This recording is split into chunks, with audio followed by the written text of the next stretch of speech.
What's up, everybody? It's Greg, and here's what's coming to the Popping Collars feed in the month of November 2020. On the flagship Popping Collars podcast, we're talking religion and politics. On Take Two, Kyle Goodman returns to look back at the Marvel movie saga. Betsy and I wrap up the year of 1989 Oscar movies with a conversation about When Harry Met Sally on Going on 30. The Sacred Six arrives at the episode of Star Trek with the most famous kiss in television history, Plato's Stepchildren. And finally, you asked for them to return, and we delivered. Liz and Ricardo are back with a new episode of the PC Book Club. Thanks for listening, and keep those collars popped.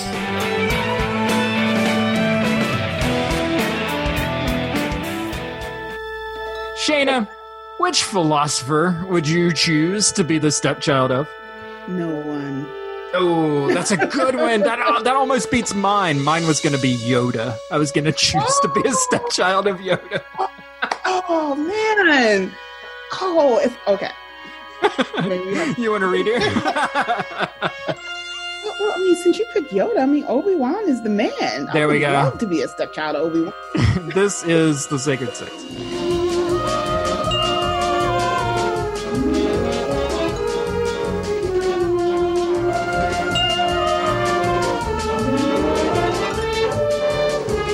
Welcome to the Sacred Six. Sometimes an item in pop culture is just too big for one podcast episode, and that's where this show steps in. I'm your host, Greg Knight, and my special guest for this series is Shayna Watson. Shayna, how are you? I'm wonderful. Under the influence of Obi-Wan Kenobi. That's right. We continue to boldly go through 6 episodes of Star Trek, and this month we find ourselves at Season 3, Episode 10, Plato's Stepchildren, and oh my goodness, someone has to do a 1-minute plot summary, and it's not me. So I'm going to start the clock, and a 1-minute plot summary for Plato's Stepchildren. Ready, go. Alien life forms came to Earth, inhabiting the Earth during a time when Plato and Plato's society ruled. After that Greek civilization had died or gone dormant, these alien life forms returned to their planet. And so because they appreciated the Greek civilization so much, they replicated it on their planet, calling themselves not so much Plato's children, but Plato's stepchildren. Enter scene with the Starfleet command, the Enterprise, and then Bones has to cure the leader of this particular place, and they want to keep him there. And Captain Kirk and Spock says, no, they're not leaving Bones behind. And then they start seeing all of these other power dynamics. And that was so hard. That was hard. But you took it all the way back. And that is to be commended. Because a lot of that stuff was like lines of dialogue that you were pulling in. Like, that was great. So what was the moment that stood out to you most in Plato's Stepchildren? All of them. Yeah, this was a great episode. It really was a great episode. I mean, again, from my particular perspective, if you want to see race into it, if you want to see gender into it, power dynamics, if you want to see intellectualism versus emotionalism and being preyed on or seen as weak, Plato's Stepchildren was a very overly stimulating episode. I actually ended up watching it through twice this time around because I watched it when I was younger. And then, of course, the controversial kiss, which to me was least of the things that were really highlighted. I'm like, okay, Captain Kirk and her kiss, all these other things are going on right now. Like, that's not important. But again, where it's a commonplace now in our society, I kind of, just took that for granted, but I can see how that can be a big deal. Yeah, I'm with you. And let's go right to the kiss, because honestly, when watching this, I think maybe it helps that we're 5 episodes in to like the series of episodes that we're watching. But what stood out to me, and this is my 2020 eyes looking at this, wasn't the fact that it was 2 people of different races kissing. It was the fact that it was a commanding officer and a lieutenant. Like, that's what made it sort of stand out to me. And I think Kirk even says it to her. He's like, we've got a mission to do. Like, let's let's do this. We're going to do our mission.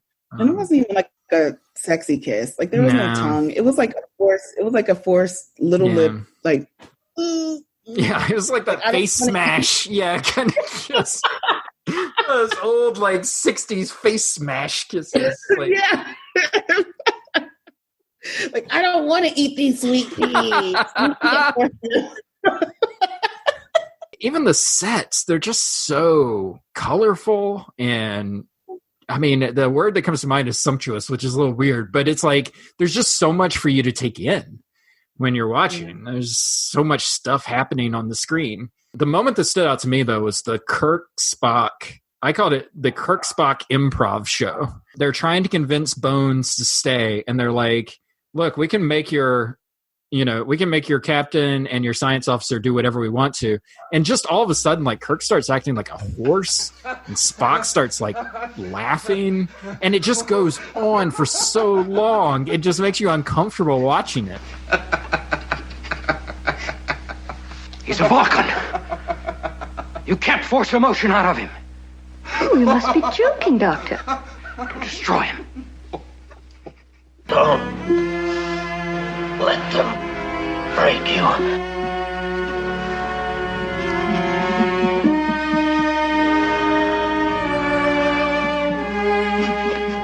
Hold on.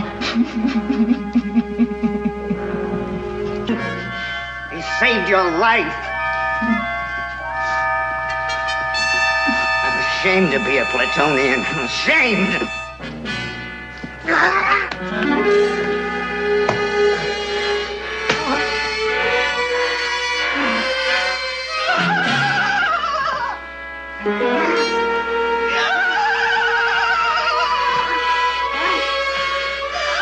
How can you let this go on? It was excruciating. Like I felt humiliated. You know, we've gotten to know the characters. We know that Spock is non-emotional in logic. We know that Captain Kirk is a broad-shoulder man. And to see them brought so low and forced against their will, because, you know, who outsmarts Kirk or Spock? Not together. One, you know, either one is down, the other one is like figuring things out, but they were both powerless. They were stripped naked, and there was nothing that Bones could do but to watch this humiliation. So you're right. It went on for so long. Spock was doing the flamenco and, you know, almost stepped on his face. I mean, it was just like, it was sadistic. It was insane and sadistic. Plato's stepchildren are bonkers. The thing that really was driven home to me was that what lies at the heart of this episode is this idea of supremacy and how one person can see themselves as superior to another, and they see themselves as superior beings. And this is similar to what we talked about with the Khan episode.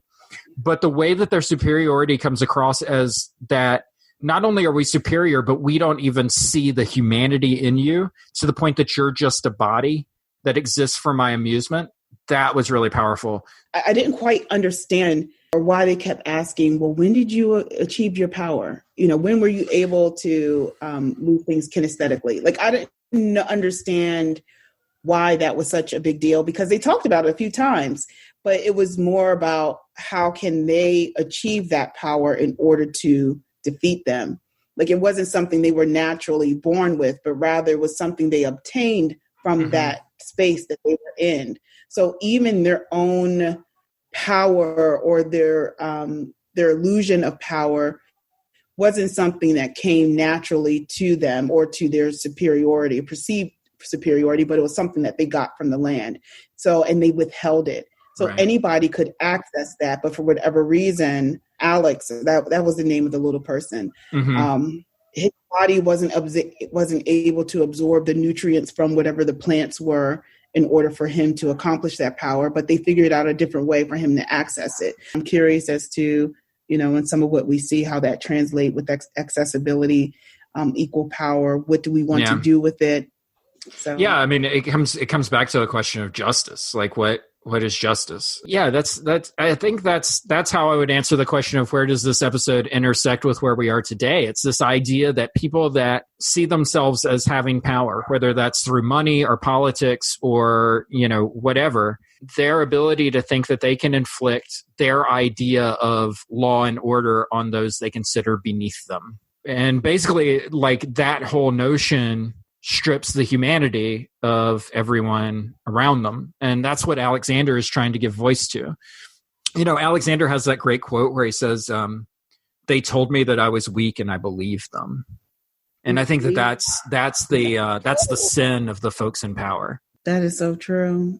That was a powerful line. Alexander, he was filled with it's really good. Yeah. Powerful. Really good. Yeah. And this in society, also keeping in mind, because remember, Bones was like, how is it that a cut can have this type of excruciating effect on whatever the guy's name is, Julius or whatever? Mm-hmm. And she said, you have to understand, like, our society has lived in peace and harmony for so many millennia. Like, we don't have need for law and order. We don't have need for medicine because of the way the harmony or movement or whatever here works. However, it was all at the cost of, everything was weighed on Alexander's back. They abused him for entertainment, for pleasure, for whatever.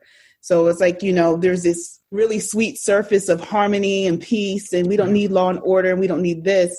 And yet there's the underbelly, the shadow side, that all of that is being done to this particular person. Yeah, that's such a great point about the beauty of it, because the episode is beautiful, but at the heart of it is like something disgusting. Yeah, it has the trappings of beauty, but it's rotten at its core. Like, it's not real, right. And it lacks integrity. If someone has to suffer for your own prosperity, that just messes my principles all up. Some people can live with that. And, hey, but we see that, and it's very visible in human trafficking and, some of the immigration issues that are happening right now.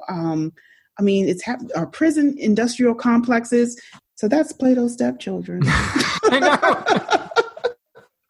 The end. This is a great episode of the show. Like, it really is. It's got a lot to say, and it's got some really tough moments, but I think that they all add up to like a pretty good whole. Who is your MVP of the episode? Alexander. I think that's his name. Yeah. So he's definitely the MVP. And also Bones, I would say, is in the running. Yeah. I don't know how he was able to watch it all, but he had to. Mm-hmm. And it just reminds me of, I'm sure I'm probably stretching this, but, we often talk about the narrative of the cross and Mary having to watch Jesus suffer and be crucified. And even now, I'm like, when we're watching all these violent videos and all we can do is watch and be horrified and, try to act and respond later on. Yeah, I'm with you on Alexander. Alexander had so many great quotes. One of my favorite was when they offered him the ability to control things with his mind as well. And he initially said no. And one of the reasons why was because he said, I don't want to become one of them. I just think that that's so powerful, that idea of I don't want this power because I don't want to become one of them. That is another adventure in the Captain's Log. Our final frontier awaits next time when we'll be heading to Season 3, Episode 15, Let That Be Your Last Battlefield, where we see the true cost of prejudice and obsession. We will see you then. Star trekking across the universe. On the Starship Enterprise under Captain Kirk. Star trekking across the universe.